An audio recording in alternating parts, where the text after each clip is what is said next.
Hi guys, this is Max from makeitconscious.com. Hope you're doing well. Today we're going to go straight to the basics. We're going to be talking about the first habit in the 7 habits of individuation.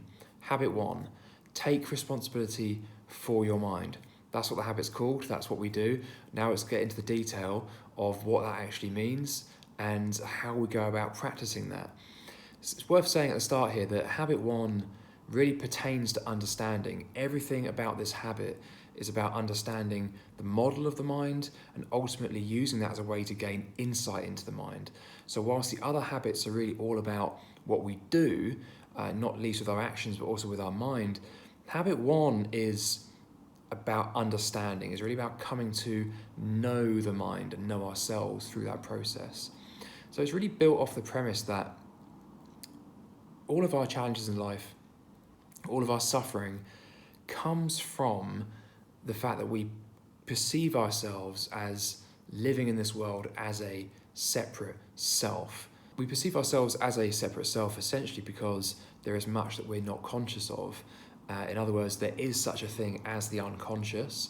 There is a whole field of activity going on beyond conscious awareness. It's vast and it's way bigger than what we are actually conscious of. And our mind operates really by rendering reality to us in a way that makes sense. So it really joins the dots. It does this in a way that is almost incomprehensible. It is putting together experience and also fundamental assumptions that we have about our experience and the nature of reality and ourselves. And so what we think of as ourselves and what we refer to in Jungian psychology as the ego is essentially the mind's way of making sense of our experience as this central point as it pulls in new data and information and experience. It renders our reality based on that. And this idea of self that forms around this is what we call in Jungian psychology the ego. And so it's first important to understand that there is such a thing as the unconscious. There are many things we don't see, and that the mind has to render reality to consciousness as a way of making sense of what it does know. So like with all 7 habits in this series, habit 1, take responsibility for your mind, has 3 facets that can help break this habit down and help our understanding and practice of this particular habit. So the first facet of habit 1 is understand the unconscious. So what this means is that, as I said earlier, there is such a thing as the unconscious, and it dictates a lot of our decisions, our thoughts, our speech and our actions moment by moment without us necessarily realizing it. It also provides many of the blueprints for how we actually perceive and conceive of the world. And Jung broke the unconscious down into 2 sections, essentially. We have the personal unconscious, which consists of our own personal memories and also governs the operation of our bodies. And then there is the collective unconscious. Now, the collective unconscious you can kind of think of as almost like psychic DNA. So just as we all have inherited biological DNA that determines a large part of how we appear in our bodies and how they form, the collective unconscious contains a series of blueprints and ideas essentially for how we perceive the world. A key part of the collective unconscious is what Jung referred to as the archetypes. And these are essentially like our models and blueprints for perceiving certain themes within reality. So for example, like our mothers, there is a mother archetype which we project onto our mothers. There is the shadow, which is the repressed and unseen parts of ourselves. There is the self with a capital S, which represents our full potential. There are archetypes for the wise old man. There are archetypes for the femme fatale. There are archetypes for the hero, the child, the trickster, the shadow, the self. There's archetypes for all manner of things. But the idea is that the archetypes aren't something we perceive directly in the external world. We can only project inner archetypes from the collective unconscious onto external objects. So as part of this first facet, understanding the unconscious, we understand that all of our pain and suffering in this life comes from, on some level, the fact that we feel that we're not whole. And we feel that we're not whole because there are things we're unconscious of. And so this then lays the foundation for why we suffer, because when we feel that there is a world out there and that we are just this little me, this ego that resides inside the world, then we feel separate from it. And so all of our suffering stems from the fact that we feel that we are a separate self. Now, this is actually an illusion, and this is an idea and a conception that starts to break down with practice. As one abides by the 7 habits and practices them well over a consistent period of time, this sensation, this sense, or this view of being a separate self in a world out there does start to break down. And so that essentially is the end of suffering. When we no longer feel that we are separate in this world, then there's nothing for us to gain, there's nothing we need to push away, because we then have this full sense that we actually are the world, we are an experience, and that is all we are, pure awareness. I'd like to appeal to any scientists who might be watching this, because when one pays attention, you can notice that our experience empirically is only our mind. And this has also been confirmed in various scientific studies, brain scans, neuroscience, and so on. Again, it comes back to the mind making an assumption and rendering the world to us. The mind intends in some way for us to feel like we're here and the world is out there, because that is useful. It has helped us to survive. It's useful for helping us belong socially. But as a matter of direct experience, all we can ever perceive is our mind, is the mind. Whether it's pleasure or pain, whether it's an emotion, whether it's a sense sensation, a sight, a sound, a smell, a tactile sensation, all we are experiencing is the mind. And at a scientific level, you might say we're experiencing neurons firing in the brain. But from a purely experiential perspective, empirically, we are only experiencing the mind. The fact that we feel like we're not is a trick of the brain. It's a trick of the mind, rather. It's a expedient illusion that compels us to do things that help us survive. And that is what starts to break down as one starts to practice. And it starts here with habit 1, taking responsibility for your mind and understanding, as a first facet, the unconscious. And that by making it conscious, we can eliminate and reduce and then move towards eliminating all the suffering we experience as a result of feeling like we are a separate self in the world. So the second facet of habit 1 is to understand craving. So because we have this experience of being a separate self, because we are not whole, we therefore look to what we conceive of as the external world to make us whole. And this is how craving is born.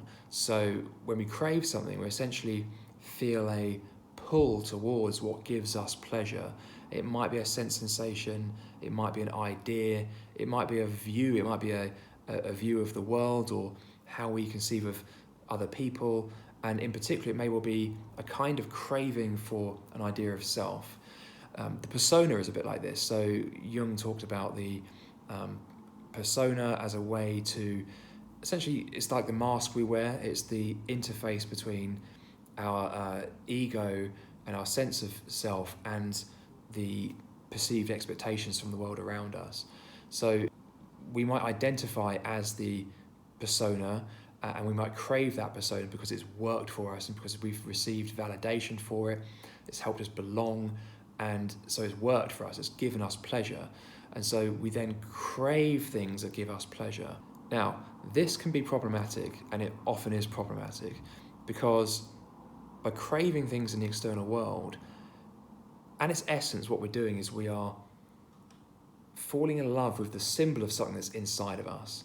If we remember that the world is a projection of our inner world, so by craving something that we perceive as external, we are essentially craving the idea of something or the symbol of something at the expense of the real thing.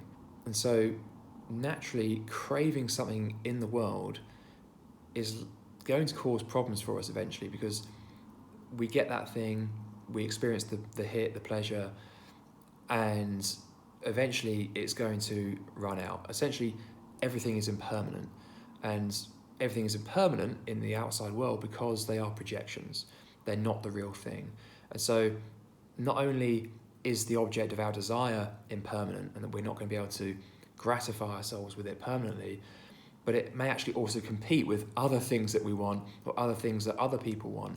And so it's just very problematic that we have this craving, and it's going to lead to issues unless we clear the fog, see it for what it really is, and then by doing that withdraw the projection. So the positive side of this is that this gives us a really effective technique, because then we know that, well, if craving is causing my suffering, and it's doing that because there's something we're not seeing, sure, but the way that manifests, the way we see that, is through this direct real life experience of craving. So if we eliminate the craving, we can actually work back on the underlying projection. So let's use a really simple example. I often come back to the example of a piece of chocolate cake for some reason. Maybe that's my projection. I haven't had any of that in a while, but it works. So let's say we really crave a piece of chocolate cake. Let's say it gives us a great hit of sugar and caffeine and wheat, and it's just delicious. Well, that's really made us feel good at the end of a stressful working day. And then we start to think, maybe I'll just do that the next day as well. And soon it starts to become an attachment, it starts to become a habit, and we start to rely on it. At some point we might say, I'm actually starting to put on a bit of weight here, and you know what, I'm starting to crash sort of into the evening as well, and that's not helping my mental state either. And actually after eating the cake, I have this sugar high, but then I have a sugar low, and I feel worse than I did before I actually ate it. So what can we do about this?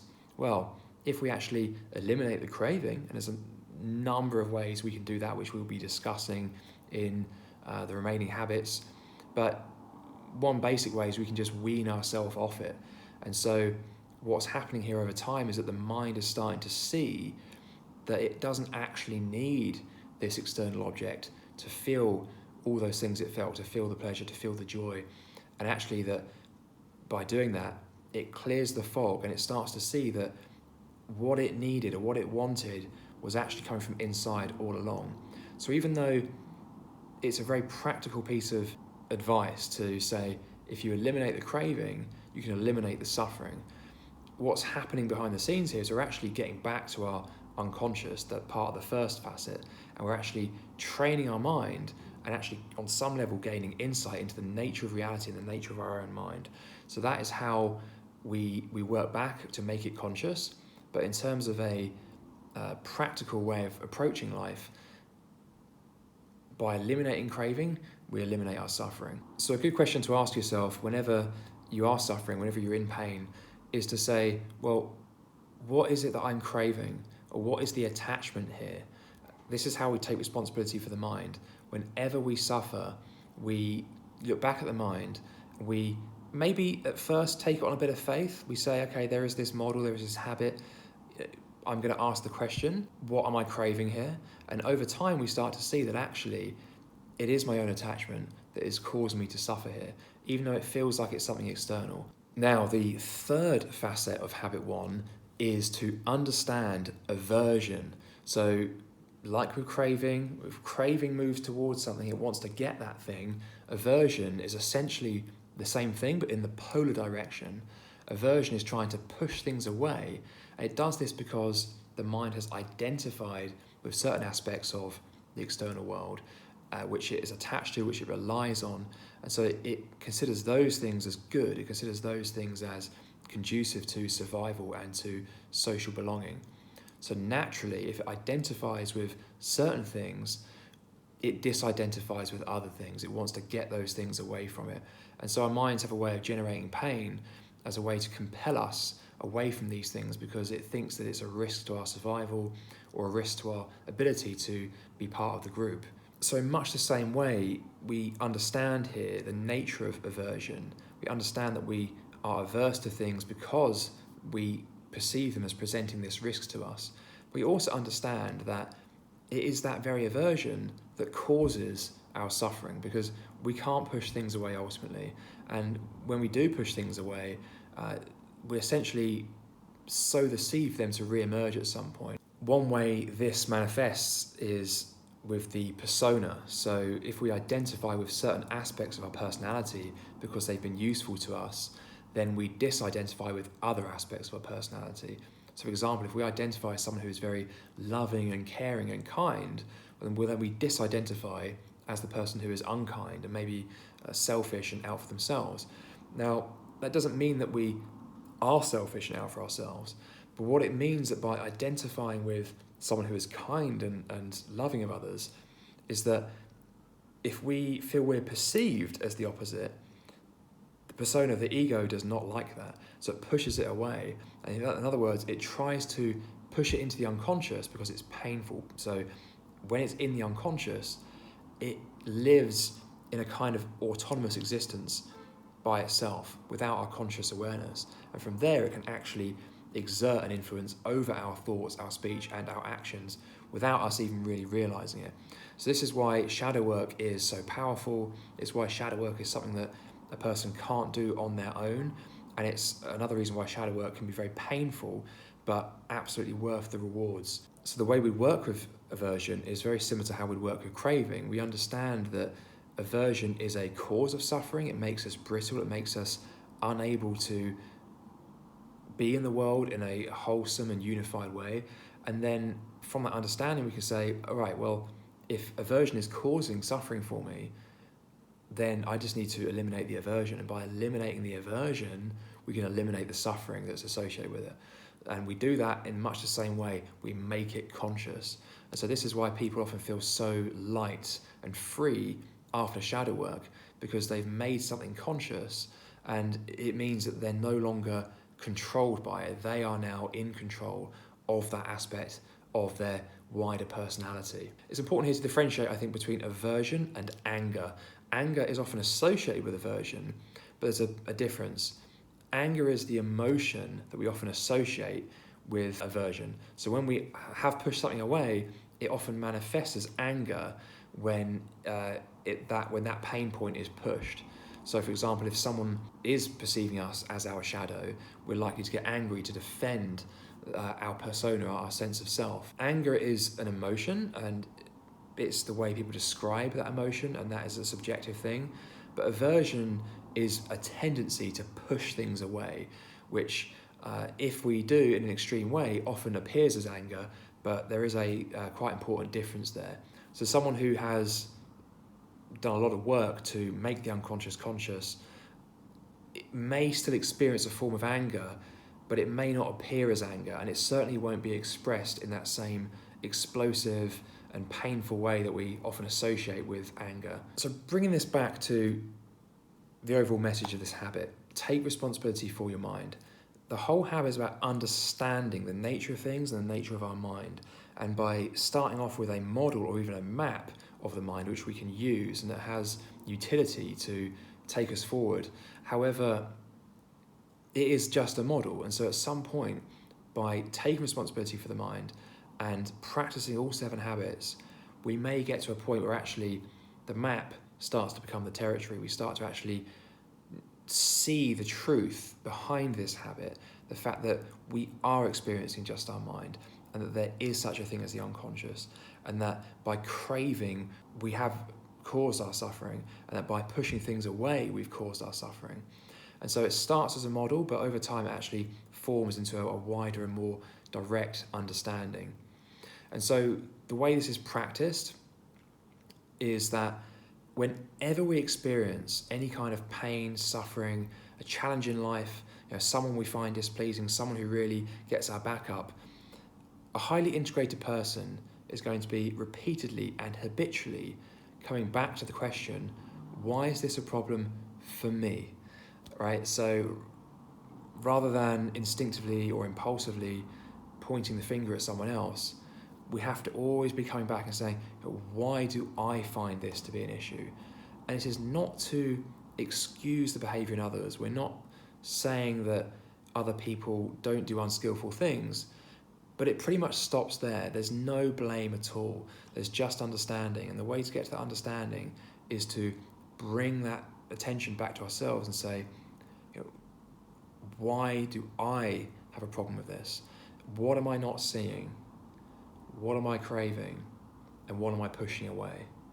And this is also where a Jungian coach can really help to step in and guide one through some shadow work, because it's not always easy or even possible to see those things for oneself.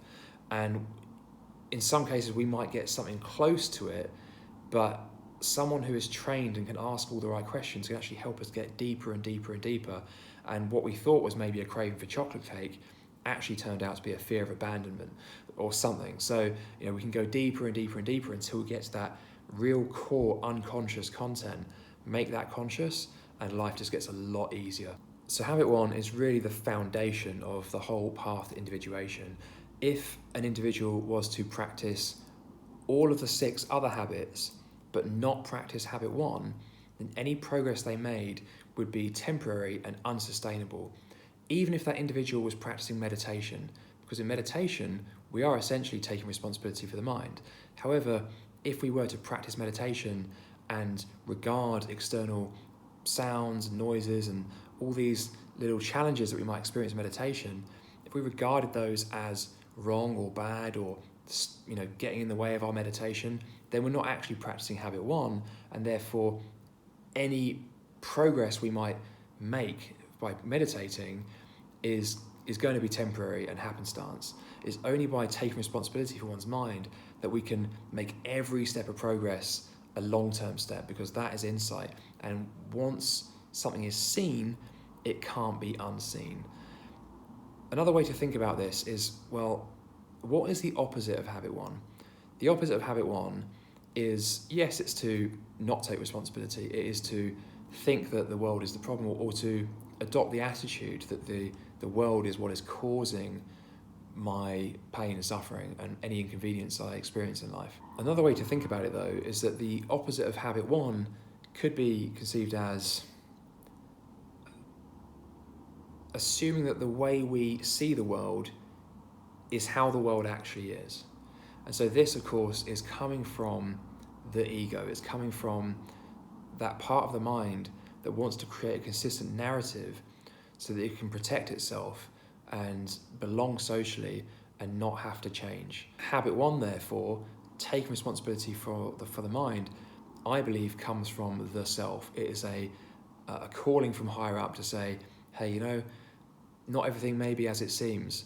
And if we can actually question that and think, what am I not seeing, what am I craving, and what am I pushing away, then actually we can break free and develop into the humans that we are meant to be from the day we're born. So that's habit 1, guys. Take responsibility for your mind. I hope that was useful, and I shall chat to you next time.